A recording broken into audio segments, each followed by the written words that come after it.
Assalamualaikum warahmatullahi wabarakatuh. Hello everyone, let us introduce ourselves. My name is Irma Fianur Abadia And my name is Akbar Ramadhani, and we are from Kiai Hashim Junior Junior High High School. Occasions. We want to tell you about some historical place from Surabaya. And in this opportunity, I will tell you the story about Hotel Majapahit and Tugu Pahlawan. Okay, now let's see the story begin.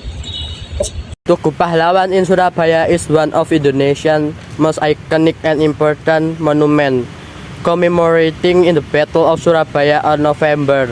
This monument symbolizes the bravery and sacrifice of the Indonesian people during their fight for independence, especially in the resistance against the returning Dutch and Allied force after World War II. Background: the Battle of Surabaya.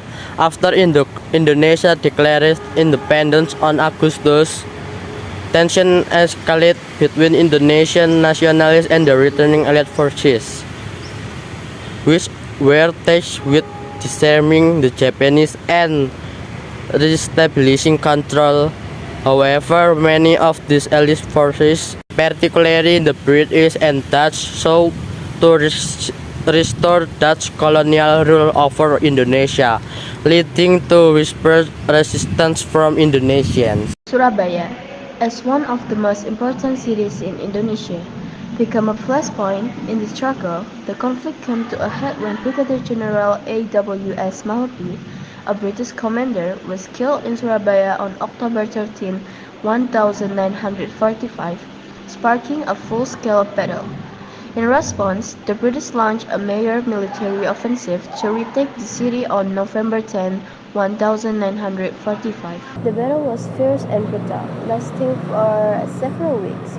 Also, the heavily armed British force, including tanks, artillery, and air support, had the upper hands. The Indonesian fighters, many of them local youths, known as Arek-Arek Surabaya, fought valiantly using unlimited weapons. The Indonesian forces, led by leaders such as Bung Tama, inspired a passionate defense, even as they were heavily outgunned.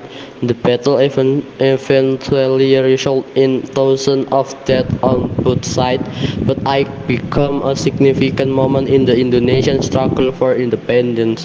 November 10 is now commemorated as Hari Pahlawan Heroes Day in Indonesia. Construction of Tugu Pahlawan. The Tugu Pahlawan was erected to honor the fallen heroes of the Battle of Surabaya. Construction of the monument began in 1951 under the leadership of Indonesian First President Sukarno, and it was completed in 1952. The monument was designed in the shape of an everton nail or obelisk, symbolizing the resilience and determination of Indonesian people. Significance of the monument. The monument is a symbol of national pride and patriotism. It serves as a reminder of the sacrifices made by Indonesians in their struggle for freedom from colonial rule. The Battle of Surabaya, despite the loss, was crucial in galvanizing national resistance and inspiring Indonesians to continue fighting for independence, which was fully recognized in 1949. The Heroes Monument Museums. The museum's 10 November, located beneath the Tugu Pahlawan, provide as a deeper understanding of the event that took place during the Battle of Surabaya. The museum contains dioramas depicting the battle of scenes and key moments in Surabaya's resistance. 2. Audio and visual presentations, including speech from Indonesian leaders like Bung Tomo, who has a pivotal figure during the battle. 3. Artifacts, such as a weapon, photograph, and personal belongings of the freedom fighter. This museum is a place of reflection, where visitors can learn about the bravery of the people of Surabaya and the significance of their action in Indonesian fight for independence. Legacy. Tugu Pahlawan is not just a monument to the past, It continues to inspire future generations of Indonesians. Every year of November 10, the monument becomes the focal point of Earth Day celebration, where the Indonesian people remember and honor those who fought their country's freedom. As a national symbol, Tugu Pahlawan embodies the spirit of the courage, patriotism, and resistance against oppressions, serving as a powerful reminder of the Indonesian people determined to defend their sovereignty. It remains one of Surabaya's most important landmarks and a significant historic site in Indonesia. And that's Tugu Pahlawan's story. And let's move to the Hotel Majapahit. Bye-bye! Hi guys! Welcome back with me again. Now I'm in Hotel Majapahit. Wanna know the story? Let's get it! Hotel Orange, now known as the Hotel Majapahit. It is a historic located in Surabaya, Indonesia. Its story is deeply intertwined with Indonesian colonial past and the country's struggle for independence. The building, originally designed in elegant colonial style, has been a silent witness to many key events in Indonesian history, especially during and mid-20th century. Establishment and colonial era 1910 until 1940. The hotel was founded in 1910 by Lucas Martin Sarkis, a member of the renowned Armenian Sarkis family, which was famous for establishing luxurious colonial hotels in Southeast Asia, such as the Raffles Hotels in Singapore and the Strand Hotel in Yangon.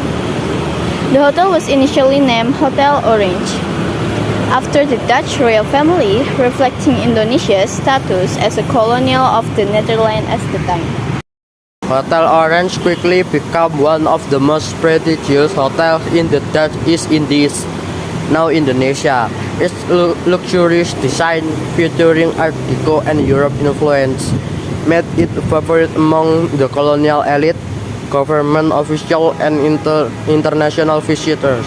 The hotel also served as social and political hub, hosting important event parties and meetings for the colonial upper class. World War II, and Japanese occupation. During World War II, Indonesia was occupied by the Japanese in 1942, and the hotel was renamed Yamato Hotel. The hotel was used as headquarters for Japanese officers and government officials. During the occupation, the Japanese occupation brought significant change to the region, with much of the colonial infrastructure being repurposed or the iconic flag incident 1945. One of the most significant events in Hotel Orange's story occurred in 1945, shortly after Indonesia declared its independence on August 17. At that time, the hotel was still under Dutch control and was a symbol of colonial authority. The Dutch flag, which is red, white, and blue strips, was hoisted on top of the hotel, which angered Indonesian nationalists who saw it a direct challenge to their newfound sovereignty. On September 19, 1045, a group of Indonesian youths, inspired by the spirit of the independence, climbed to the top of the hotels and tore off the blue strip from the Dutch flag, leaving only the red and white, symbolizing the Indonesian flag. This event, known as the Hotel Yamato incident or flag incidents, became a symbol of resistance against Dutch recolonization attempts and key moment in Indonesian struggle for independence. The event helped spark the Battle of Surabaya, one of the most significant and bloody confrontations between Indonesian nationalists and Allied forces, which further galvanized the Indonesian independence movement. Post-independence 1945 until present. After Indonesia gained independence, the hotel was renamed Hotel Merdeka or Freedom Hotel. To reflect the nation's new status, In 1969, after the famous Majapahit Empire, which was centered in East Java and is considered one of the greatest empires in Indonesian history. In the decade that followed, Hotel Majapahit underwent several renovations to preserve its historical architecture while modernizing its facilities. It remained a luxury hotel offering guests a unique combination of colonial charm and modern amenities. Cultural and historical significance. Today, Hotel Majapahit is a protected cultural heritage site. Its architecture and interior have been carefully maintained to preserve the historical elements that have made it famous. The hotel is not only a symbol of Surabaya rich colonial history but also a monument to Indonesia's fight for independence. Visitors can still see the site where the flag incident occurred, and the hotel often hosts exhibitions and tours that highlight its role in Indonesian history. The hotel stands as a living museum, attracting both international tourists and local interested in learning more about Indonesian past. Its historical significance makes it one of Surabaya's most iconic landmarks, blending the grandeur of colonial architecture with the spirit of independence and nationalism. Okay, that is all story about historical place from Surabaya. And see you tomorrow. Wassalamualaikum warahmatullahi wabarakatuh. Bye bye.